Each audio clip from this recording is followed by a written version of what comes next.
हर चीज बर्बाद करके तुम्हें इतनी हिम्मत है कि तुम यहाँ चली आई। देखिए, जो कुछ मैंने आप दोनों के दरमियान किया उसके लिए माफी मांगने आई हूँ। तो तुम चाहती हो कि मेरी जिंदगी मुकम्मल तबाह होकर रह जाए, यही चाहती हो ना? है? ऐसा क्यों कह रहे हैं? फरहद को तुमने ही बताया था ना? क्या? अली के वालिद का।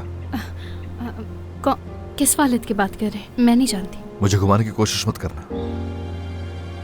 अपनी तरफ से अच्छा कर रही हो तुम, हैं? तुम्हें लगता है कि ये अच्छा है उसके लिए? मैं आपसे पहले भी कह चुकी हूँ, मैंने किसी से कोई भी बात नहीं की है। तुमने फरहद को बताया और उसने जाकर अली से कह दिया। बात सुनो नवाल, अगर अली को कोई नुकसान हुआ,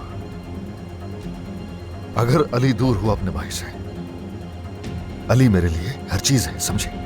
अगर मैंने उसे खो दिया तो तुम बच नहीं सकोगी मेरे गुस्से से। तुम उनसे डरो।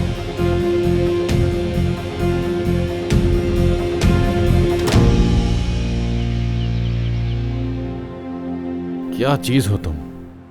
तुम्हारी कदर मुझसे बेहतर और कौन जान सकता है भला। बहुत साथ दिया है तुमने भी मेरा। हर बाइकर अपनी